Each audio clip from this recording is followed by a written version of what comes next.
म्याग्दी एउटा सुन्दर पहाडी जिल्ला। हिमश्रृङ्खला, हरियाली पहाड र जैविक विविधताले भरिपूर्ण प्राकृतिक सौन्दर्यको अनुपम खानी। सामाजिक रूपमा बहुजाति, बहुभाषा र बहुसांस्कृतिक सद्भावको उत्कृष्ट उदाहरण। परम्परागत संस्कृति, लोकगीत, नृत्य, मेला पर्व र आपसी सहयोगको भावना म्याग्दीको सामाजिक पहिचान। समग्रमा भन्नुपर्दा प्राकृतिक सुन्दरता, सांस्कृतिक विविधता र मेहनती जनशक्तिको सङ्गम हो म्याग्दी जिल्ला, जहाँ प्रकृति, संस्कृति र सम्भावनाले एक अर्कालाई सुन्दर रूपमा जोडेका छन्। त्यही सुन्दर म्याग्दीको सुन्दर छिमेकी जिल्ला हो बागलुङ। नक्सामा हेर्दा नेपालकै आकृतिमा देखिने नेपालभित्रको नेपाल। झोलुङ्गे पुलहरूको जिल्ला, धुरपाटन शिकार आरक्षको गौरव बोकेको भूमि, प्रसिद्ध बुट्टी नलीको पहिचान र पछिल्ला वर्षहरूमा पञ्चकोट धामका कारण धार्मिक रूपमा पनि परिचित जिल्ला हो बागलुङ।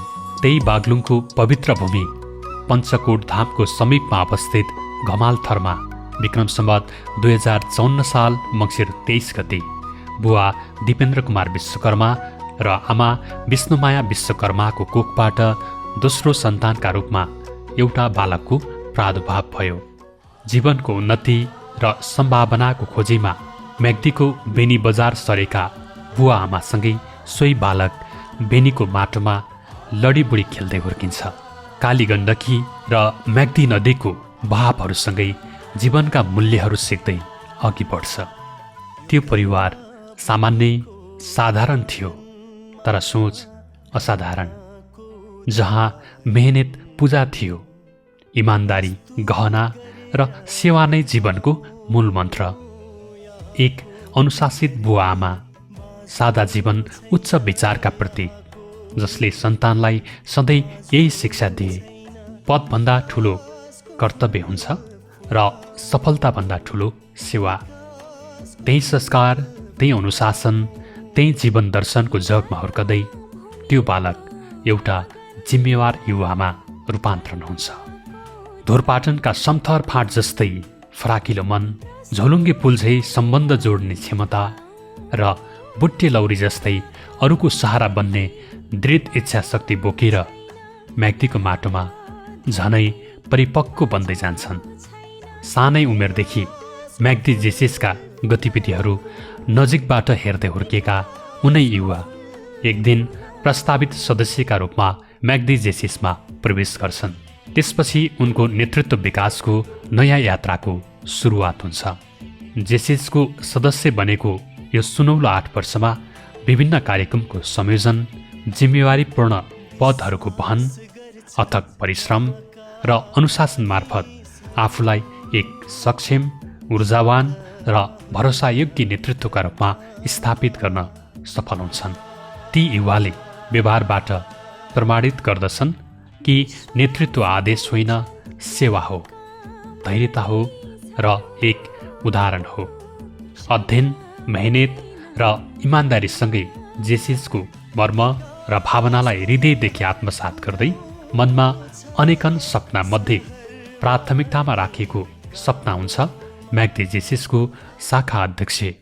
आजभन्दा 8 वर्ष अघि माघ 26 गते जेसिसको सदस्यता ग्रहण गरेका उनै युवा आज पुस 26 गते सन् 2026 का लागि म्याग्दी जेसिसको नेतृत्व सम्हाल्ने योग्य पात्रका रूपमा हामी सबैका सामु उभिएका छन्। बुवा आमाका आज्ञाकारी छोरा, शिक्षकहरूका अनुशासित विद्यार्थी, साथीभाइहरूका असल मित्र, जेसिस अभियानका कर्मठ जिम्मेवार सदस्य र पत्नी विपना विश्वकर्माका प्रिय र आदर्श पति, जसले पुस्तान्तरण भनेको केवल उमेर र व्यक्तिको परिवर्तन मात्र होइन, विचार, प्रविधि र सोचको हस्तान्तरण पनि हो भन्ने भावनालाई गहिरोसँग आत्मसात गरेका छन् र परिवर्तनको नेतृत्व, नयाँ पुस्ताको सशक्तिकरणलाई आफ्नो कार्यकालको प्राथमिकता तय गरेका छन्। म्याग्दी जेसिस अझ सशक्त, अझै गतिशील र अझै प्रभावकारी बन्ने दृढ विश्वासका साथ हामी गर्वका साथ स्वागत गर्दछौँ म्याग्दी जेसिस वर्ष 2026 का लागि शाखा अध्यक्ष जेसी दिनेश कुमार विश्वकर्मा। म्याग्दीको माठोबाट उठेको एक नाम, सेवामा समर्पित उज्यालो पहिचान। म्याग्दीको माठोबाट उठेको एक नाम, सेवामा समर्पित उज्यालो पहिचान। युवाको आवाज, कर्मको विश्वास, दिनेश विश्वकर्मा नेतृत्वको आभास। मनमा योजना, आँखामा सपना, एकतामा शक्ति छ भन्ने छ भावना।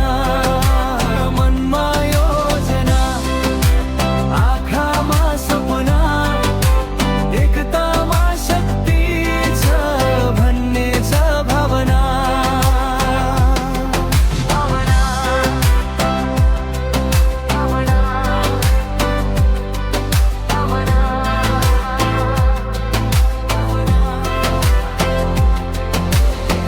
म्याग्दी जेसिस भन्छ गर्वका साथ, दिनेशको नेतृत्वमा अघि बढ्छौ साथ।